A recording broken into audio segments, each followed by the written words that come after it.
A.A. 앨런이라고 하는 유명한 은사주의 목사님이 있었습니다. 그는 가는 곳마다 신유의 기적을 일으키며 사람들의 이목을 집중시켰습니다. 그가 손을 대어 안수 기도하면 병든 자가 나았고, 그가 지나간 자리에는 주님의 교회가 세워졌습니다. 그러나 그에게는 말 못하는 고민이 있었습니다. 자신의 집회에 신유의 기적이 일어나야 된다는 부담감으로 가슴 졸이고 식은 땀을 흘려야 했던 것입니다. 생각도 못한 앨런 목사님은 집회 전후에 긴장을 풀고 예민해진 신경을 달래기 위하여서 술을 마시기 시작했습니다. 그의 주량은 늘어갔습니다. 어떤 때는 술이 깨지 않아 찬물을 끼얹고 집회를 인도한 적도 있었습니다. 그는 오래지 않아 목회 일선에서 물러납니다. 결국 알코올 중독자가 되어서 세상을 떠나고 말았습니다. 소위 능력의 사자라 불리는 이에게 일어난 기막힌 사연은 미국 교계에 파장을 일으키게 되었습니다.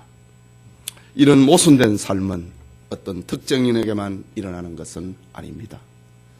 우리 역시 신앙과 삶의 차이에서 고민하고 갈등하고 고통하고 괴로워할 수 있습니다.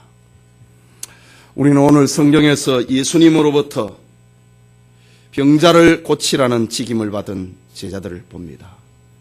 제자들은 이미 여러 차례 귀신을 쫓아내었고 병든 자를 고친 경험이 있었습니다. 그런데 지금 제자들은 귀신 들린 한 병자를 앞에 두고 치유의 능력이 나타나지 않아서 쩔쩔매고 있습니다. 결국 제자들은 군중들 앞에서 웃음거리가 되고 말았습니다. 그렇다면 3년 동안 수련받은 예수님의 제자들이 신앙의 지식과 삶의 간격을 좁히지 못했던 이유가 무엇일까? 예수님의 제자로서 하나님의 영광을 나타내지 못하고 세상의 웃음거리가 되어버린 이유가 무엇일까? 이 시간 가능의 힘이라는 제목으로 하나님의 말씀 받고자 합니다. 말씀을 듣는 우리 모두에게 가능케 하는 능력의 사람이 될 수 있기를 소원합니다. 첫째로 사건의 현장을 봅니다. 때는 예수님의 공생애가 끝이 날 무렵입니다. 주님은 제자 중에 베드로와 요한과 야고보를 데리고 갈릴리의 북쪽 헐몬산으로 추정되는 변화산에 올라가셨습니다. 산 아래에는 예수님의 남은 9 제자가 있었습니다. 산 아래 마을에서 예수님의 9 제자들이 자신의 무능력으로 인하여서 큰 소동이 일어나게 된 것입니다. 오늘의 사건은 14절에 이렇게 기록합니다. 이에 그들이 제자들에게 와서 보니 큰 무리가 그들을 둘러싸고 제자들을 둘러싸고 서기관들이 그들과 더불어 변론하고 있더라 라고 합니다.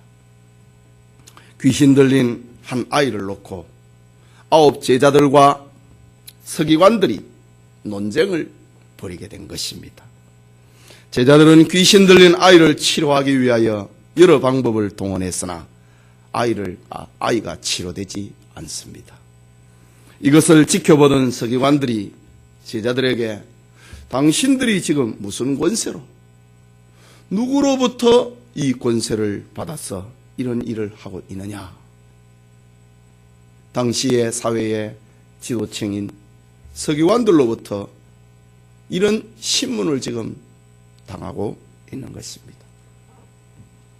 아이가 병이 나아버렸다면 그래도 문제의 해결의 실마리가 열릴 터인데 아이는 낫지 아니하고 군중들 사이에 둘러싸여서 지금 서기관들과 논쟁이 벌어진 것입니다. 바로 이때에 예수님께서 베드로와 요한, 야고보 3 제자를 데리고 산 아래로 내려오십니다. 온 무리는 산에서 내려오는 예수님을 보고 놀라며 달려와서 문안합니다. 예수님은 자기에게 달려오는 군중들에게 지금 너희가 내 제자들과 무슨 변론을 하고 있었느냐 라고 물으셨습니다. 그때였습니다. 무리 중에 귀신 들린 아이의 아버지로부터 기막힌 사연을 듣게 됩니다.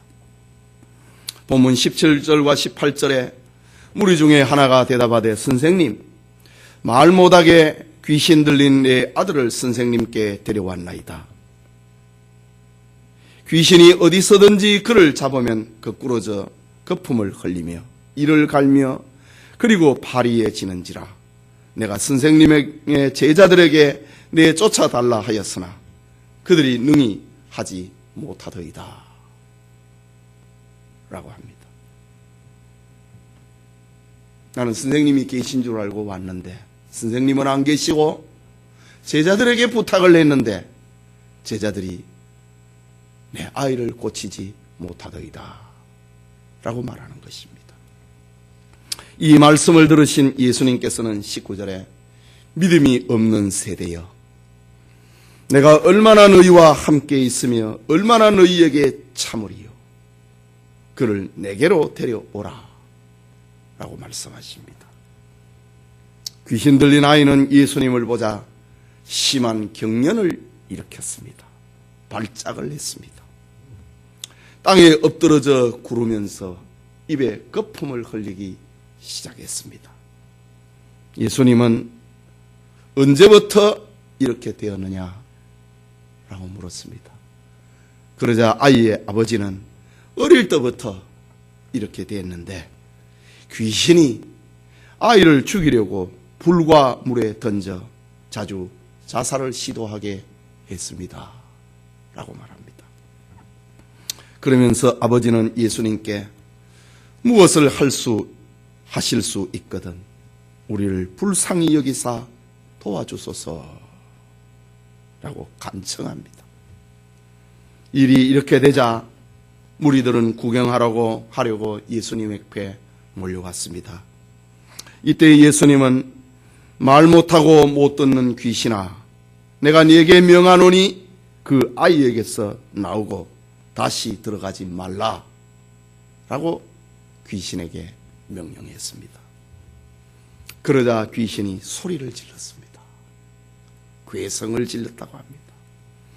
아이로 심한 경련을 일으키게 하고 나가버렸습니다. 그 순간 아이는 죽은 것 같이 땅에 쓰러져 버렸습니다. 그러자 사람들은 아이가 죽었다, 또다시 웅성거리기 시작합니다. 그때 예수님께서 아이의 손을 잡아 일으키니 아이는 건강하게 일어나는 것입니다. 여러분, 귀신 들린 아이를 놓고 벌어진 변론과 다툼의 현장은 오늘 우리가 살고 있는 이 세상의 축소판입니다. 사람들은 귀신에 사로잡혀서 인생을 도적당하고 있습니다. 그리스도인이 곁에 있지만은 신앙 지식과 현실의 차이를 좁힐 수 없어 고민하고 고통하고 조롱당합니다. 내가 예수 믿는데 왜 이래 능력이 없지? 세상은 성도들이 어떤 존재인지, 무슨 일을 하고 있는지 지켜보며 논쟁거리로 삼습니다. 군중들은 종교적인 호기심을 가지고 성도들을 삼자의 입장에서 구경하고 있습니다. 아이의 아버지는 지푸라기도 잡고 싶은 절박함으로 목말라 하고 있습니다. 이것이 바로 오늘 우리가 살고 있는 세상의 주소입니다. 그렇다면 존재하는 성도들이 세상을 치료하는 힘이 무엇인가? 절망을 소망으로 옮겨놓고 있는 그 힘은 무엇인가? 사망을 생명으로 변화시키는 힘은 무엇인가? 종교적인 호기심을 가진 자를 신앙으로 돌려놓을 수 있는 진짜 힘은 어디에 있는가? 불가능을 가능으로 바꾸어 놓는 힘은 어디에서 나오는 것인가? 신앙적인 지식과 현실의 간격을 좁히는 힘이 무엇인가? 그 해답을 오늘 성경은 우리에게 들려줍니다. 가능의 힘은 믿음이라고 하는 것입니다. 오늘 본문 19절을 보면 예수님은 제자들을 향하여 말씀하십니다. 믿음이 없는 세대여, 내가 얼마나 너희와 함께 있으며 얼마나 너희에게 참으리요, 그를 내게로 데려오라. 믿음이 없는 세대여, 제자들에게 하신 말씀입니다. 22절과 23절에 보면 아이의 아버지는 무엇을 하실 수 있거든 우리를 불쌍히 여기사 도와주옵소서라고 말하자 예수님은 할 수 있거든이 무슨 말이냐, 믿는 자에게는 능치 못할 일이 없느니라 라고 합니다. 그러자 24절에 아이의 아버지는 소리를 지르면서 말을 합니다. 내가 믿나이다. 나의 믿음 없는 것을 도와주십시오 라고 외쳤습니다. 오늘 본문에서 반복적으로 나오는 단어가 무엇입니까? 그것은 믿음입니다. 가능케 하는 힘이 무엇인가? 그것은 믿음이라고 하는 것입니다. 그렇다면 믿음이라고 하는 것은 무엇이냐 이거지. 사전적인 의미로 믿음은 객관적인 지식에 자신을 완전히 맡기고 신뢰하는 것을 가리켜 사전적인 의미로 믿음이라고 합니다. 예를 들면 회사의 직원은 하루하루 열심히 일을 합니다. 당장 그날의 소득이 없어도 일을 합니다. 이유는 사업주와 맺은 월급에 약속이 있기, 그것을 믿기 때문입니다. 만일 사업주와의 약속을 믿지 못하면 그는 일을 하지 않을 것이고 출근하지도 않을 것입니다. 대중교통을 이용할 때도 마찬가지입니다. 부산 가는 버스를 타면은 정한 시간에 부산에 도착한다고 하는 약속이 있습니다. 그 약속을 믿기 때문에 안심하고 버스에 올라탑니다.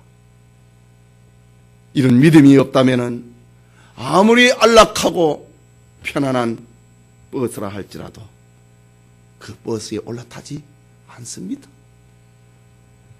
믿음이 없다면 이발소에서 마음 놓고 들어갈 수 없을 것입니다. 어떻게 시퍼런 면도 칼 앞에 내 얼굴을 내밀 수 있단 말입니까?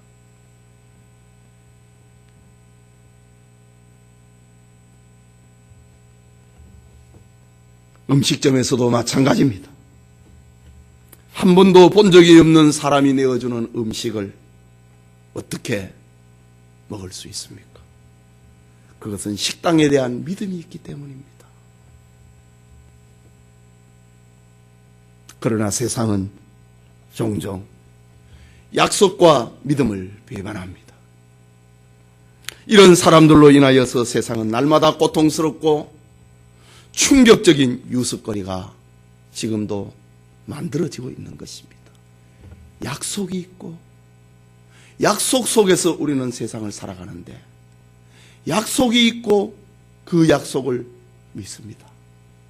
그러나 사람은 이 약속을 깹니다. 그래서 사람들은 충격을 받고 유습거리가 만들어집니다. 여러분, 세상에서 사람이 정말 믿어야 할 분은 하나님이십니다. 하나님은 창조자요, 창조하신 세계를 운행하시는 주권자입니다. 약속에 신실하신 하나님이십니다. 하나님은 사람과 달라서 자신이 하신 약속은 한 번도 어기거나 취소하거나 변경하거나 포기하지 않습니다. 그렇다면 사람은 세상에서 그 누구보다도 하나님을 믿어야 됩니다. 믿음이 있어야 하나님을 기쁘게 하고 믿음이 있어야 능력 있는 삶을 살아갈 수 있는 것입니다. 하나님에 대한 바른 믿음을 심어주기 위하여서, 이 믿음을 심어주기 위해서, 하나님에 대한 믿음을 심어주기 위하여서 예수님이 육체를 입고 이 세상에 오셨습니다. 하나님이 우리를 사랑하고 있다는 이 믿음을 심어주기 위해서 예수님이 이 땅에 오셔서 십자가에 대속의 죽음을 죽으셨습니다. 예수님은 바로 세상의 구주로 오신 것입니다.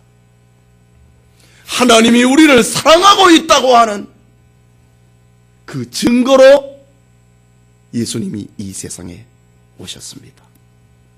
세상의 모든 죄를 대속하시는 구주로 세상에 오셨습니다.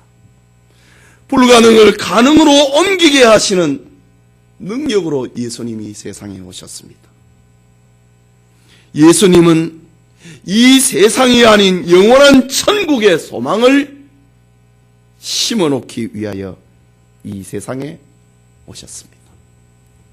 이런 사실을 제자들은 3년 동안 배웠고 경험했고 실천했습니다. 그런데 오늘 본문의 제자들은 이런 믿음이 없어서, 바른 믿음과 능력이 없어서 세상에서 지금 부끄러움을 당하고 있습니다. 그래서 예수님은 제자들에게 탄식의 소리를 바랍니다. 믿음이 없는 세대여, 내가 얼마나 너희와 함께 있으며 얼마나 너희에게 참으리요 라고 말씀하셨습니다. 말하자면 예수님에 대한 바른 믿음, 바른 지식과 바른 인식을 가져야 되는데 왜 아직도 믿지 못하느냐 라는 말입니다. 여러분, 예수님을 도덕가로 알아서는 안 됩니다.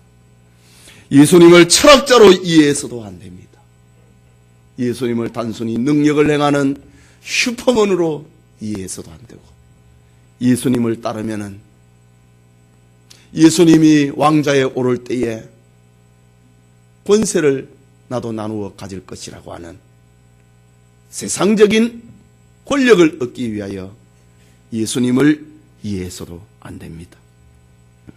예수님을 우리는 구주로 믿어야 됩니다. 우리를 영원한 사망에서 구원하시는 구주로 믿어야 됩니다. 이런 지식과 이런 인식을 바른 믿음이다 라고 합니다. 오늘의 이 사건을 마태는 다른 각도에서 기록을 하고 있습니다. 마태복음 17장 19절에 보면은 이때에 제자들이 조용히 예수께 나와 이르되 우리는 어찌하여 쫓아내지 못하였나이까. 오늘 성경에도 그런 장면이 나옵니다. 집에 들어가심에 제자들이 종영이 묻자와 오되 우리는 어찌하여 능히 그 귀신을 쫓아내지 못하였나이까. 그런데 마태와 마가는 이 사건을 다른 각도에서 설명을 합니다. 마태복음 17장 19절에 제자들이 종영이 예수께 나와 이르되 우리는 어찌하여 쫓아내지 못하였나이까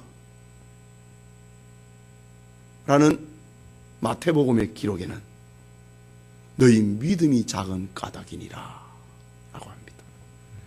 진실로 너희에게 이르노니 만일 너희에게 믿음이 겨자씨 한 알만큼만 있어도 이 산을 명하여 여기서 저기로 옮기라 하면 옮겨질 것이요 또 너희가 못할 것이 없으리라. 마태는 믿음이 없었기 때문이다 라고 기록합니다. 오늘 이 본문 속에서도 믿음이 작은 세대예요. 믿음이 없는 세대예요.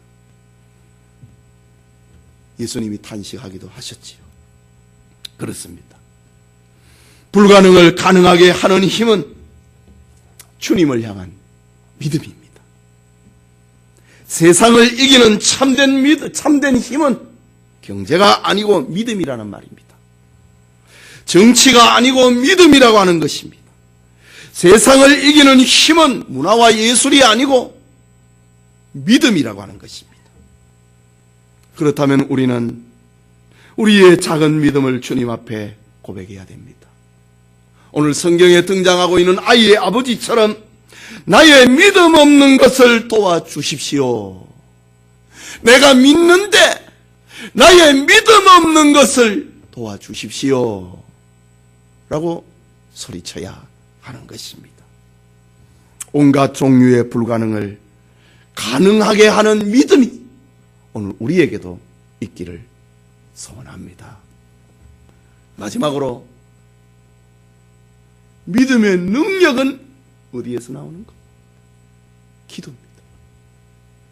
본문 28절 29절을 같이 읽겠습니다. 집에 들어가심에 제자들이 조용히 묻자오되 우리는 어찌하여 능히 그 귀신을 쫓아내지 못하였나이까? 이르시되 기도 외에 다른 것으로는 이런 종류가 나갈 수 없느니라 하시니 라고 기록합니다. 여러분, 앞서 말씀드린 것처럼 제자들은 이미 3년 동안 예수님으로부터 훈련을 받는 그 기간 동안에 제자들은 이미 귀신을 쫓아내며 병자를 고치는 능력을 체험했습니다. 마가복음 6장에 귀신을 쫓아내는 능력을 제자들이 경험합니다.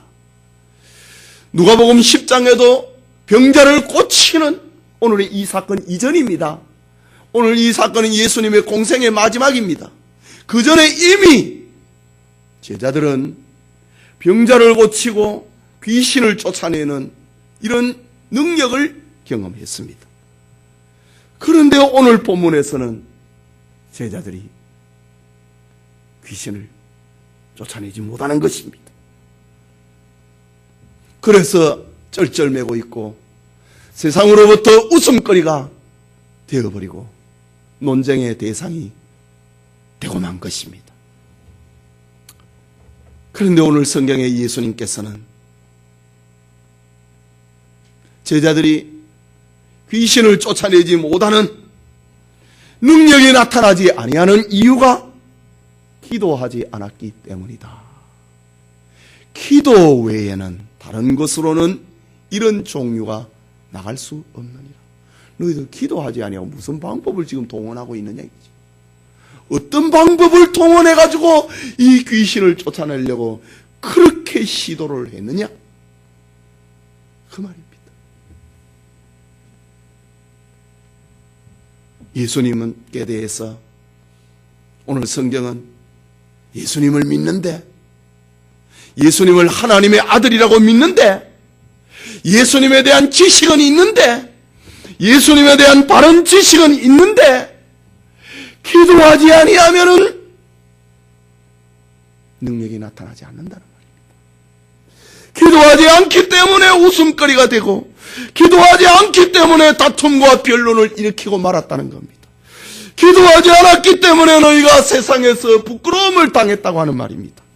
기도하지 않았기 때문에 제자의 권위를 잃어버렸다고 하는 말입니다. 기도하지 않았기 때문에 고통하고 있는 이에게 실망을 안겨줬다고 하는 말입니다. 전에는 고쳤는데 이번에는 못 고치는 거예요. 기도하지 않았기 때문에.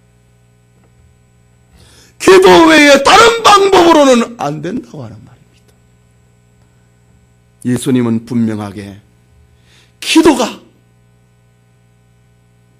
믿음을 능력 있게 만드는 것이다 라고 들려줍니다. 기도 외에는 하나님의 능력을 경험할 수 없다는 말입니다. 아무리 하나님에 대한 지식을 가지고 있어도 기도하지 아니하면 능력이 없다는 말입니다. 기도하던 엘리야는 바알과 세라의 선지자 앞에서 하늘에서 불이 떨어지게 했습니다. 기도하던 히스기야는 15전의 생명을 하나님으로부터 연장받았습니다. 하루에 3번씩 기도하던 다니엘은 사자의 굴 속에도 살아남았습니다. 기도하던 모르드게와 에스더는 민족을 죽음의 위기에서 구원해냈습니다. 기도는 능력입니다. 무릎을 꿇고 기도하면 하나님의 능력을 체험한다 라는 것입니다.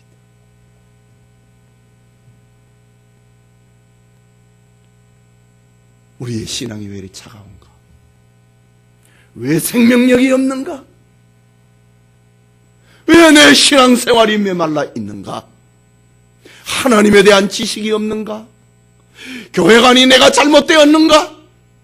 성령에 대해서, 예수님에 대해서, 종말에 대해서 내가 알지 못하고 있는가? 배우지 아니했는가? 아닙니다. 우리만큼 잘 배우고 있는 이가 누가 있습니까? 정말 잘 배우고 있습니다. 그러나 왜 능력이 나타나지 아니하느냐? 기도하지 않기 때문에. 기도 외에 다른 방법을 가지고 하려고 하면은 안 된다 이거지. 이야기를 하나 하고자 합니다. 직원을 100명이나 두고 공장을 운영했던 한 집사님이 하루아침에 빈 털터리가 되고 말았습니다. 이유는 공장에서 생산되는 물건을 총판하던 사람이 부도를 내고 달아나 버렸기 때문입니다. 직원들에게 월급도 주지 못하고 빚쟁이들에게 쫓기는 신세가 되어서 집과 공장은 차압을 당하고 말았습니다. 집사님은 평소에 가난한 학생들의 학비를 보태주는 등 구제와 봉사에 남달리 힘을 썼던 분이었습니다. 그런 집사님의 회사가 망하자 믿지 않은 친척과 친구들이 손가락질을 하면서 꼴 좋다, 예수만 미친 것처럼 믿더니 뒤에서 조롱했습니다. 집사님은 자기가 당한 창피보다도 예수님에게 욕이 돌아가는 것이 너무나도 괴롭고 마음이 아팠습니다. 그래서 아이들을 처갓집에 맡기고 부부가 기도원에 올라가서 금식을 하고 기도했습니다. 기도 중에 집사님은 하나님의 음성을 듣습니다. 그 말씀이 오늘 우리가 받은 말씀 가운데 23절에 할 수 있거든이 무슨 말이냐? 믿는 자에게는 능치 못할 일이 없느니라. 이런 영음을 듣습니다. 집사님은 용기를 얻어서 하산했습니다. 그리고 빚쟁이들을 모았습니다. 6개월만 기다려 주십시오. 그러면 내가 빚을 다 갚겠습니다. 담대하게 말을 했습니다. 빚쟁이들은 그를 유치장에 넣는 것 외에 달리 할 길이 없었습니다. 그래서 그 집사의 말을 한번 믿어주기로 했습니다. 이후에 집사님은 약간의 돈을 빌려서 차압된 기계와 공장을 다시 가동했습니다. 공장이 가동됨과 동시에 그 집사님의 마음에는 기도 중에 들었던 하나님의 말씀이 생생하게 울려옵니다. 할 수 있거든이 무슨 말이냐? 믿는 자에게는 능치 못할 일이 없느니라. 이 말씀이 그의 머릿속에 왕래합니다. 그런데 웬일입니까? 공장에서 물건을 만들기가 무섭게 각지에 물건이 팔려나가는 겁니다. 예약을 하려고 며칠 동안 묵는 사람들도 있었습니다. 다른 공장에서는 못 팔아 야단인데 이 공장의 물건은 모자랄 정도였습니다. 6개월 후에 그는 약속한 대로 빚을 다 갚았습니다. 그러자 주위의 사람들은 모두들 기적이라고 했습니다. 어떻게 해서 그 집사님에게 그런 용기와 믿음이 생겼을까? 그것은 기도 중에 하나님이 주신 말씀의 힘과 지혜였습니다. 여러분, 가난해도 기도할 수 있습니다. 몸이 약해도 기도할 수 있습니다. 기도는 학력과 상관이 없습니다. 기도는 외모와도 관계없습니다. 우리의 삶에 많은 이유와 많은 변명이 있습니다. 그러나 기도할 수 없다고 하는 것에는 변명이 있을 수가 없습니다. 재능이나 물질이 없어도 기도는 할 수 있기 때문입니다. 이 기도의 능력을 알았던 사무엘은 기도하기를 쉬는 죄를 여호와 앞에서 결단코 범하지 않겠노라 라고 약속했던 것입니다. 여러분, 여러분이 하나님에 대한 믿음의 지식들, 그것을 능력 있게 만드는 것은 기도다 라는 사실입니다. 이 머리의 신앙을 가슴의 신앙으로 내려와야 됩니다. 차가운 머리의 신앙이 가슴의 뜨거운 신앙으로 내려앉아야 능력 있는 신앙인이 되는 것입니다.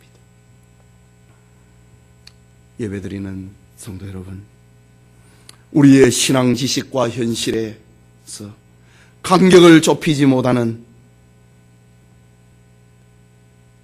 이유가 무엇일까? 오늘 말씀을 받았습니다. 주님께서 말씀을 하시기를 너희 믿음이 작은 영혼이라. 믿음은 우리의 구주 되신 예수님에 대한 바른 인식입니다. 주님을 향한 온전한 신뢰, 바른 신뢰, 그 믿음은 우리로 능치 못할 것이 없게 만듭니다. 그런데 오늘 성경의 제자들처럼 주님을 향한 믿음이 있는데, 인식이 있는데, 지식이 있는데 능력이 나타나지 아니하는 이유는 또 무엇인가? 그 이유는 오직 하나, 기도하지 않았기 때문이다. 기도만이 우리의 믿음을 능력 있게 만든다. 하나님에 대한 인식, 하나님에 대한 고백, 주님에 대한 우리의 신앙 고백, 전능하사 천지를 만드신 하나님 아버지를 내가 믿습니다. 이거 믿지 않는 이가 있습니까? 전능하신 하나님을 믿지 아니하는 이가 우리 가운데 있습니까? 주님이 우리를 위하여 십자가에 죽으셨다는 사실을 믿지 않은 이가 있습니까? 성령이 강림하셔서 우리 가운데 내주하시고 우리를 믿어지게 하신다고 하는 이 사실을 인정하지 않는 이가 있습니까? 우리는 다 믿습니다.